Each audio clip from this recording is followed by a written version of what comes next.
Hello friends, welcome back to our channel. இந்த வீடியோவில் நம்ம என்ன பார்க்க போகிறோம் அப்படின்னா, தமிழ் டெஸ்ட் 20 கேள்விகள் நம்ம இன்னைக்கு பார்க்க போகிறோம். ஸோ எந்த டாப்பிக்கில் அப்படின்னு பார்த்தீங்கன்னா, அழகு 1ல் இலக்கணம் 25 கேள்விகள் இருக்கு இல்லைங்களா? ஸோ இதில் எழுத்து சொல் அப்படின்னு ரெண்டாக பிரித்து கொடுத்துருப்பாங்க. இன்னைக்கு நம்ம பார்க்க போகிறது எழுத்து மட்டும்தான் பார்க்க போகிறோம். ஸோ எழுத்தில் பிரித்து எழுதுதல், சேர்த்து எழுதுதல், சந்திப்பிழை, குறில் நெடில் வேறுபாடு, லகர லகர ரகர வேறுபாடு, நகர நகர வேறுபாடு, ரகர ரகர வேறுபாடு, இனவெழுத்துக்கள், சுட்டு எழுத்துக்கள், வினா எழுத்துக்கள், ஒருமை பன்மை அறிதல். ஸோ இந்த எழுத்து அப்படிங்கிற டாபிக்ல இருந்து 20 கேள்விகள் தான் பார்க்க போறோம். இதை நம்ம எப்படி எடுத்துட்டு வந்திருக்கேன்னா அப்படின்னு பார்த்தீங்கன்னா, out source. So out source அப்படின்னும் போது நமக்கு இந்த லகர லகர வேறுபாடு இதெல்லாம் அவுட் சோர்ஸ்ல இருந்து கேட்குறாங்க. ஸோ அதனால அது அவுட் சோர்ஸ்ல இருந்தும் ப்ளஸ் பிரித்து எழுது சேர்த்து எழுதுதல். இது நம்ம புக்கில் இருக்கக்கூடிய பிரித்து எழுதுக சேர்த்து எழுதுக எதெல்லாம் டஃப்பாக இருக்கோ அதை எடுத்துகிட்டு வந்திருக்கேன். அண்ட் அதே மாதிரி மீதி இருக்கக்கூடியது சுட்டு எழுத்து வினா எழுத்து இதெல்லாம் நம்ம புக்கில் கான்செப்டாக இருக்கு. ஸோ அதை நம்ம அந்த கான்செப்ட் தெரிஞ்சது அப்படின்னா அதுலேருந்து கொஷின் கேட்டாங்கன்னா அட்டன் பண்ணிட முடியும். ஸோ அதனால இப்படி தான் நம்ம கொஷின் அப்படிங்கிறத அனலைஸ் பண்ணி எடுத்திருக்கோம். ஸோ மொத்தமாக 20 கேள்விகள் இருக்கு. வீடியோ ஸ்கிப் பண்ணாமல் கடைசி வரைக்கும் பாருங்க. அவுட் சோர்ஸுக்கு நான் என்ன புக்கை ரெஃபர் பண்ணி எடுத்திருக்கேன் அப்படிங்கிறதையும் நான் உங்களுக்கு சொல்றேன். ஸோ கொஷினை பார்க்கும்போது நமக்கு அது தெரியும். வாங்க வீடியோக்குள்ள போகலாம். இதை கொடுத்துருக்கேன் பாருங்க. TNPSC group 2 4 2026. ஸோ ரெண்டுக்குமே கவர் ஆகிற மாதிரி தான் நம்ம படிக்க போகிறோம். டோட்டலாக 20 கேள்விகள். அழகு 1ல் இலக்கணம்ல சொல் ரிலேட்டடாக இருக்கக்கூடிய அந்த டாபிக்ஸை பார்க்கலாம். பிரித்து எழுதுக. ஃபர்ஸ்ட் பாருங்க, பிரித்து எழுதுக.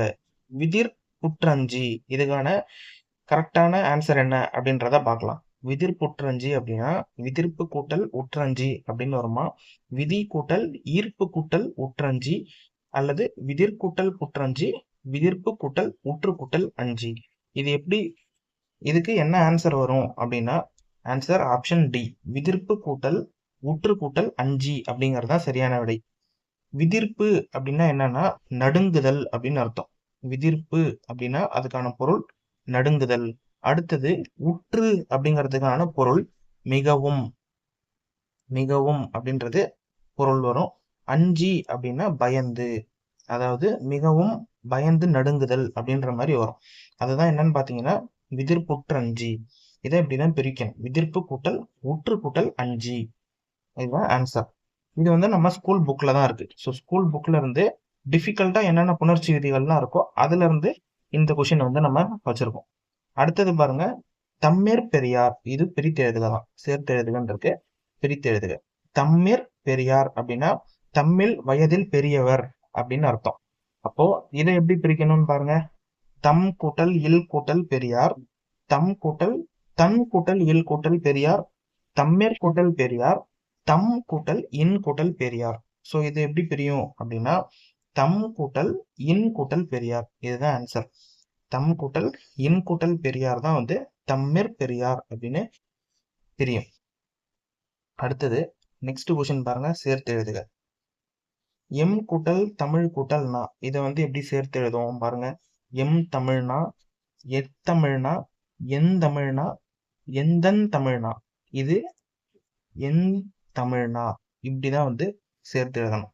எம் கூட்டல் தமிழ் கூட்டல் நா அப்படிங்கிறது இப்படிதான் சேரும். என் தமிழ்னா அப்படின்னு சேரும். ஸோ இதுவும் நம்ம ஸ்கூல் புக்ல இருக்கிறதா. பிரித்து எழுதுக சேர்த்து எழுதுக நம்ம ஸ்கூல் புக்ல இருக்கிறத மட்டும்தான் எடுத்துட்டு வந்திருக்கேன். அடுத்தது பாருங்க, கண்ணகிக்கு கூட்டல் சிலை. இதை சேர்த்து எழுதுகையில இருந்து கேட்டிருக்க கொஸ்டின். கண்ணகிக்கு கூட்டல் சிலை, கண்ணகி சிலை அப்படின்னு வருமா, கண்ணகிக்கு சிலை நடுவுல இச்சி இருக்கு. அடுத்தது கண்ணகிக்கு சிலை அப்படின்னு இது எப்படி இருக்கோ அதே மாதிரி சேர்த்து எழுதியிருக்கோம். அடுத்தது கண்ணகியின் சிலை அப்படின்னு வந்திருக்கு. ஸோ இதுக்கான ஆன்சர் என்ன அப்படின்னு பார்த்தீங்கன்னா கண்ணகிக்கு சிலை, ஆப்ஷன் பி தான் வரணும். ஏன்னா கண்ணகிக்கு அப்போ கு அப்படிங்கிற 4ஆம் வேற்றுமை உருவு வெளிப்படையா வந்திருக்கு. ஒரு நிமிஷம் இருங்க. ஆன்சர் இது கு அப்படிங்கிற 4ஆம் வேற்றுமை உருவு வெளிப்படையா வருது. அப்போ அந்த இடத்துல வல்லினம் மிகுந்து வரும். அப்போ அந்த இடத்துல இச்சு அப்படிங்கிற வல்லினம் மிகுந்து வரணும். ஸோ கண்ணகிக்கு சிலை அப்படின்னு இதுதான் ஆன்சரா வரும். அடுத்தது பாருங்க. ஸோ இதோட நமக்கு பிரித்து எழுதுக சேர்த்து எழுதுக முடியுது. ஸோ இது நம்ம ஸ்கூல் புக்ல இருந்து மட்டும்தான் ரெஃபர் பண்ணி எடுத்தது. அடுத்தது பாருங்க, ரகர ரகர வேறுபாடு அறிந்து பொருள் தருக. ஆர ஆர, சின்னர பெரியர. ஸோ இது எங்கேருந்து எடுத்திருக்கேன் அப்படின்னு பார்த்தீங்கன்னா, தமிழ் சொல் விளக்கம் அப்படின்னு ஒரு புக் இருக்கு. இது உங்களுக்கு பிடிஎஃபாக மட்டும்தான் அவைலபிளாக இருக்கு. தமிழ் சொல் வளம், தமிழ் விர்ச்சுவல் அகாடமியில் இந்த பிடிஎஃப் வந்து உங்களுக்கு கிடைக்கும். ஸோ அதில் இருந்து தான் வந்து இந்த கொஷின் அப்படிங்கிறத நம்ம செட் பண்ணியிருக்கோம். ஆர அப்படின்னா என்னன்னு பார்த்தீங்கன்னா நிறைய. அடுத்தது இந்த ஆர அப்படின்னா தனிய. ஸோ இதுதான் வந்து ஆன்சர், ஆப்ஷன் ஏ. ஆர ஆர, இந்த ஆர அப்படின்னா நிறைய. அடுத்தது இந்த ஆர அப்படின்னா தனிய அப்படின்னு அர்த்தம். ஸோ அப்போ இந்த மாதிரி கொஷின் கேட்டாங்க அப்படின்னா இதுதான் வந்து நீங்க ஆன்சர் பண்ணணும். இதுதான் வந்து பொருளாகவும் கொடுத்துருப்பாங்க அந்த புக்ல, நிறைய தனிய. அடுத்தது பாருங்க, 6வது கேள்வி. இறப்பு இறப்பு பொருள் வேறுபாடு அறிக. ஸோ இதுவும் நமக்கு தெரிஞ்சதுதான். இறப்பு, இந்த இறப்பு அப்படின்னா யாசித்தல். இந்த இறப்பு பெரியரா போட்டோம் அப்படின்னா சாதல், இறந்து போதல் அப்படிங்கிற அர்த்தத்துல வரும். அப்ப ஆன்சர் ஆப்ஷன் ஏ, யாசித்தல் அல்லது சாதல் அப்படிங்கிறது தான் விடை. அடுத்தது அலகம் அலகம் பொருள் வேறுபாடு அறிக.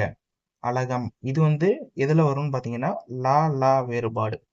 ஸோ அலகம் அலகம், அப்போ இதுக்கான பொருள் என்னன்னு பாருங்க.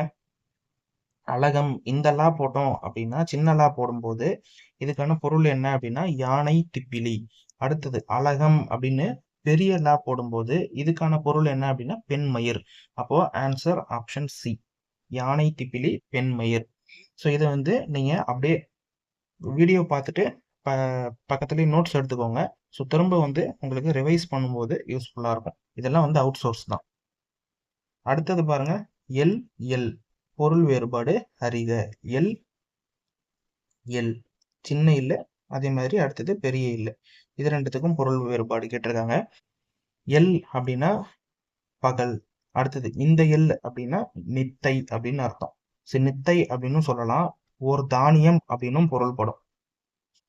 நித்தை அல்லது ஓர் தானியம், ரெண்டு பொருள் வரும். பகல், எல் அப்படின்னா எல் பகல். இது நம்ம ஸ்கூல் புக்ல இருக்கும். நீங்க அந்த அகம் சார்ந்த திணைகள் 10th புக் எடுத்து பார்த்தீங்க அப்படின்னா இது வந்து கொடுத்துருப்பாங்க. எல் அப்படின்னா பகல். அடுத்தது எல் அப்படின்னா இதுக்கான பொருள் நித்தை அல்லது ஓர் தானியம்.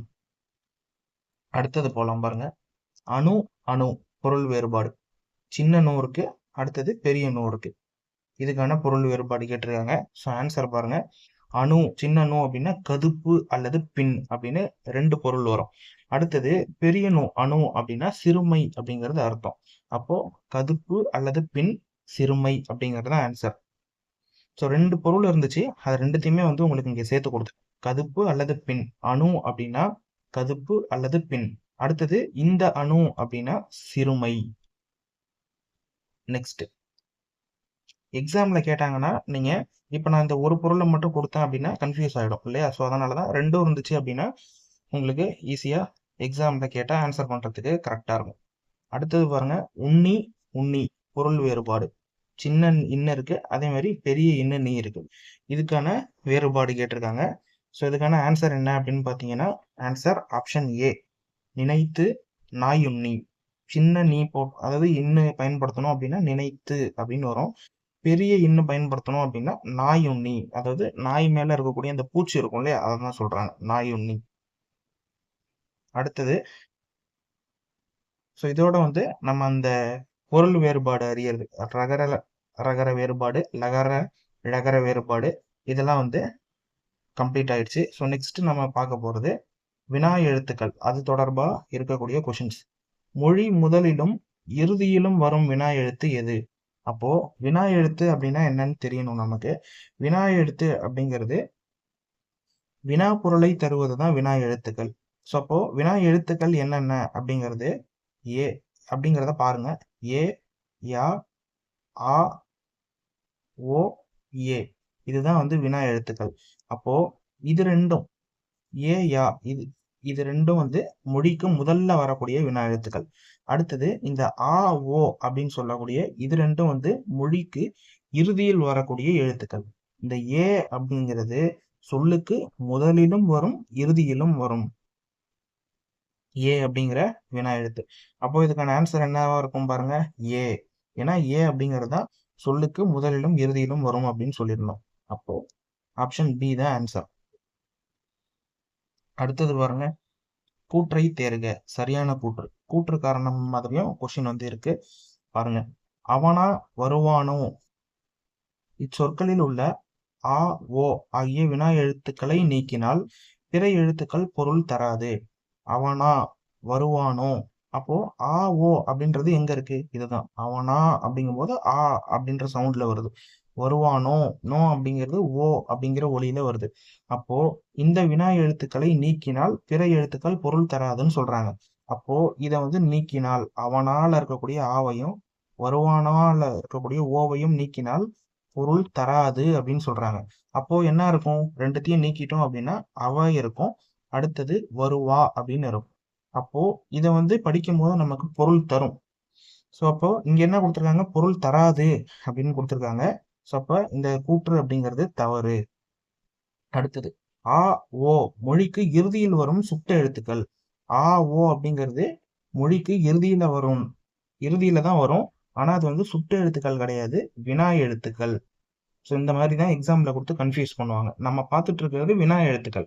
இங்க பாருங்க, வினா எழுத்துக்கள் தான் நம்ம பார்த்துட்டு இருக்கோம். ஸோ அப்போ ஆ ஓ அப்படிங்கிறது மொழிக்கு இறுதியில் வரக்கூடிய வினா எழுத்துக்கள், சுட்ட எழுத்துக்கள் கிடையாது. அப்போ இதுவும் தவறு. ஸோ ஆன்சர் என்னன்னு பாருங்க. இரண்டும் சரி, இரண்டும் தவறு, ஒன்று சரி, இல்லைன்னா ஒன்று பி மட்டும் சரி அப்படின்ற மாதிரி ஆன்சர் இருக்கு. ஸோ இதுக்கான ஆன்சர் பார்த்தீங்க அப்படின்னா இரண்டும் தவறு. ரெண்டுமே வந்து தவறாக தான் கொடுத்துருக்காங்க. அடுத்தது இது பாக்ஸ்ல இருக்கக்கூடிய கொஷின். ரீசெண்டா நடந்த குரூப் 2ல கூட கேட்டிருந்தாங்க. வாங்க இது என்னன்னு பார்க்கலாம். அருகில் உள்ளவற்றிற்கும் தொலைவில் உள்ளவற்றிற்கும் இடையில் இருப்பதை சுட்டிக்காட்ட உ என்ற வினா எழுத்து அக்காலத்தில் பயன்படுத்தப்பட்டது. உது, உவன் இவ்வெழுத்துக்கள் இதற்கு உதாரணம். ஸோ அப்போ அருகில், அதாவது பக்கத்துல இருக்கிறதையும் தூரத்துல இருக்கிறதையும் சுட்டி காட்டுறதுக்காக அந்த காலத்துல ஊ அப்படிங்கிற சுட்டு எழுத்து வினா எழுத்தை பயன்படுத்தினதா சொல்றாங்க. வினா எழுத்து கிடையாது, சுட்டு எழுத்து. ஏன்னா ஒரு விஷயத்த நம்ம சுட்டி சொல்றோம் அப்படின்னா அது வந்து சுட்டி எழுத்து அப்படிங்கறதுல தான் வரும். இங்கேயே கொடுத்துட்டாங்க, சுட்டி காட்ட ஊ என்ற சுட்டி எழுத்து அக்காலத்தில் பயன்படுத்தப்பட்டதுன்னு தான் வரணும். வினா எழுத்து கிடையாது, சுட்டி எழுத்து. அப்போ இந்த ஸ்டேட்மெண்ட் தவறு. அடுத்தது உது, உவன் இவ்வெழுத்துக்கள் உதாரணம். அப்போ சுட்டிக்காட்ட இந்த காலத்துல ஊ அப்படிங்கிற எழுத்தை பயன்படுத்தினாங்க. அப்போ அது, அவன், இது, இவன் அப்படின்னு இந்த காலத்துல நம்ம ஆ இ அப்படிங்கிற சுட்டு எழுத்துக்கள் தான் பயன்படுத்துறோம். ஆனா அந்த காலத்துல ஊ அப்படிங்கிற சுட்டு எழுத்தையும் பயன்படுத்தியிருக்காங்க. ஆனா இப்ப ஊ அப்படிங்கிற இந்த சுட்டு எழுத்து நம்மளுடைய வழக்குல கிடையாது. இது ரெண்டு தான் நம்ம பயன்படுத்துறோம். அப்போ உது, உவன் அப்படிங்கிறது சரிதான். அதுக்கான எக்ஸாம்பிள் தான். உது, உவன் அப்படிங்கிறது அதுக்கான எடுத்துக்காட்டு. அப்போ இந்த கூற்று அப்படிங்கிறது தவறு, காரணம் வந்து சரி.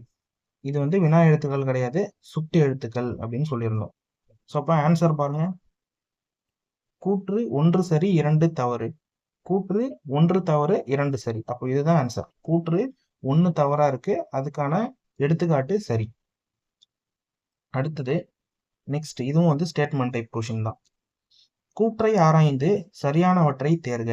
அண்மை சுட்டுக்குரிய எழுத்து இ ஆகும், சேய்மை சுட்டுக்குரிய எழுத்து ஆ ஆகும் அப்படின்னு கொடுத்துருக்காங்க.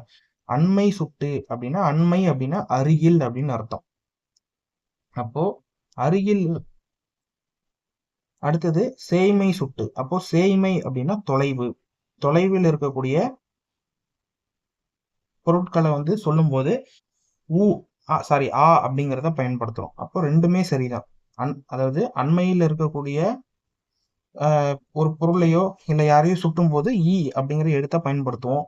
தொலைவில் இருக்கக்கூடியதை பயன்படுத்தும் போது அது, அவன் அப்படின்னு பயன்படுத்தும். அது, அவன் அப்படின்னா அப்போ தூரத்துல இருக்கிறத சொல்றது. அதனால ஆ பயன்படுத்துறோம். அப்ப இரண்டு கூற்றுமே சரிதான். நெக்ஸ்ட் பாருங்க. ஆ இ ஆகிய எழுத்துக்கள் அந்த, இந்த என தெரிந்து சுட்டு பொருளை தருவது டேஷ் ஆகும். இதுக்கான ஆன்சர் என்னன்னு பாத்தீங்கன்னா சுட்டு திரிவு ஆகும். சுட்டு திரிவு. ஆ இ அப்படிங்கிற எழுத்துக்கள் அந்த, இந்த அப்படின்னு திரிந்து சுட்டு பொருளை உணர்த்துச்சு அப்படின்னா அது சுட்டு திரிவு. அடுத்தது நெக்ஸ்ட் பாருங்க. இது வந்து ஒருமை பன்மை. அது தொடர்பா நம்ம புக்ல இருக்கிற கொஷின்ஸ். தலைவர் டேஷ் கையால் பரிசு வழங்கினார். தலைவர் தமது கையால் பரிசு வழங்கினார். அப்போ ஆப்ஷன் ஏ தான் வந்து சரி. தமது தான் வரணும். தன், தான், தனது அப்படிங்கிறதுலாம் ஒருமை பொருள்ல வரும். அப்போ தலைவர் தமது கையால் பரிசு வழங்கினார். அடுத்தது பாருங்க, சிறுமி டேஷ் கையில் மலர்களை வைத்திருந்தாள். சிறுமி தனது கையில் மலர்களை வைத்திருந்தாள். அப்போ சிறுமின்னு சொல்றாங்க. அப்போ என்ன வரணும்? தனது. தனது கையில் மலர்களை வைத்திருந்தார். இதெல்லாம் வந்து நம்மளுடைய ஸ்கூல் புக்ல 8th புக்ல இருக்கிறது தான். நெக்ஸ்ட் பாருங்க, ஓரெழுத்து ஒரு மொழிக்குரிய பொருளை கண்டறிக. நீ அப்படிங்கிறதுக்கான ஓரெழுத்து ஒரு மொழி கேட்டிருக்காங்க. முன்னிலை படர்க்கை, வறுமை, நீங்குதல், முன்னிலை ஒருமை. ஸோ இதுக்கான ஆன்சர் என்னவா இருக்கும் பாருங்க. நீ அப்படின்னா நமக்கு முன்னாடி இருக்கிறவங்கள பார்த்து சொல்றது நீ அப்படின்னு. அப்போ முன்னிலை ஒருமை, முன்னாடி இருக்கக்கூடிய ஒரு ஆள். அப்போ முன்னிலை ஒருமை அப்படிங்கிறது பொருள். ஒரு எழுத்து ஒரு மொழியில கவர் ஆகுறது. ஸோ நீ அப்படிங்கிறது முன்னிலை ஒருமை. ஒருமை பன்மை பார்க்குறோம் அப்படிங்கிறதுனால நான் இதையும் வந்து சேர்த்து எடுத்துட்டு வந்திருக்கேன். அடுத்தது பாருங்க, இது பழம் அல்ல, இவை பழங்கள் அன்று. மேற்கண்ட கூற்றை ஆராய்ந்து தேர்க. பாருங்க, இது பழம் அல்ல, இவை பழங்கள் அன்று. அப்போ கூற்று ரெண்டுமே சரியா தவறா அப்படின்னு பார்க்கணும். இது பழம் அப்படின்னு சொல்லும் போது அன்று வரணும். ஏன்னா ஒருமையில சொல்றோம் அப்படின்னும் போது அன்று பயன்படுத்தணும். அடுத்தது பன்மையில சொல்லும் போது இங்கதான் வந்து அல்ல பயன்படுத்தணும். அப்படியே வந்து உல்டா பண்ணி கொஷின் வந்து கொடுத்துருவாங்க இந்த மாதிரி. இது பழம் அன்று, இவை பழங்கள் அல்ல அப்படின்னு வரணும். அப்போ இரண்டு கூற்றும் தவறு. நெக்ஸ்ட் பாருங்க, லாஸ்ட் கொஷின். உரிய சொல்லை தேர்ந்தெழுதுக. இருவரை காணேன் டேஷ் தலை, கிழக்காம் தலை. இது திருக்குறள்ல இருந்து எடுத்தது. அடுத்தது பாருங்க, மனவலிமை உடையோர் என்னும் பொருளை தரும் சொல். மனவலிமை உடையோர் அப்படிங்கிற பொருளை தரக்கூடிய சொல் உறவோர். இந்த ர வரணுமா அல்லது இந்த ர வரணுமா அப்படின்னு கேக்குறாங்க. உறவோர் அப்படிங்கிறது தான் சரி. இதுதான் சின்ன ர தான் பயன்படுத்தணும். உறவோர் அப்படின்னாதான் மனவலிமை உடையோர் அப்படின்னு அர்த்தம்.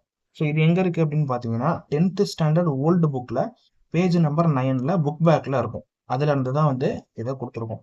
ஸோ இந்த மாதிரி லாஸ்ட் குரூப் 2ல புன்கணீர் அப்படின்ற ஒரு கொஷின் கொடுத்துருந்தாங்க. அப்போ புன்கணீர் அப்படின்னா இந்த இன்னும் பயன்படுத்தணும் அப்படின்றது நம்ம ஆன்சரா பார்த்துருப்போம். ஸோ அது ரிலேட்டடாக தான் வந்து இந்த கொஷின் அப்படிங்கிறத நம்ம செட் பண்ணியிருக்கோம். ஸோ இதோட இந்த 20 கேள்விகள் அப்படிங்கிறது கம்ப்ளீட் ஆயிடுச்சு ஃப்ரெண்ட்ஸ். நீங்க இந்த கொஷின்ஸ் எல்லாம் உங்களுக்கு யூஸ்ஃபுல்லா இருந்ததா அப்படிங்கிறத கமெண்ட்ல சொல்லுங்க. இன்னும் வேற எப்படி உங்களுக்கு கொஷின்ஸ் வேணும் அப்படிங்கிறதையும் சொல்லுங்க. நம்ம அடுத்தடுத்த வீடியோஸ்ல இந்த மாதிரி அவுட் சோர்ஸ் பிளஸ் ஸ்கூல் புக்ல டிஃபிகல்ட்டா இருக்கக்கூடிய கொஷின்ஸ், அடுத்தது நம்ம கான்செப்ட் ஓரியன்டா ஸ்கூல் புக்ல என்னென்ன இருக்கு அப்படிங்கிறத எல்லாத்தையுமே சேர்த்து நெக்ஸ்ட் வீடியோஸ்ல பார்க்க போறோம். ஸோ உங்களுடைய ஃப்ரெண்ட்ஸ் யாராவது எக்ஸாமுக்கு ப்ரிப்பேர் பண்றாங்க அப்படின்னா அவங்களுக்கும் இந்த வீடியோவை ஷேர் பண்ணுங்க. வேற எந்த மாதிரி கொஷின்ஸை வந்து நம்ம செட் பண்ணலாம் அப்படிங்கிறதையும் நீங்க கமெண்ட்ல சொல்லுங்க. தேங்க்யூ ஃப்ரெண்ட்ஸ், தேங்க்யூ ஃபார் வாட்சிங். அடுத்த வீடியோல நம்ம அடுத்து இருக்கக்கூடிய அழகு 2 அது ரிலேட்டடா கொஷின்ஸ் எடுத்துட்டு வரலாமா இல்ல இதுவே இன்னும் நிறைய கொஷின்ஸை பார்க்கலாமா அப்படிங்கிறதையும் சேர்த்து கமெண்ட்ல சொல்லுங்க.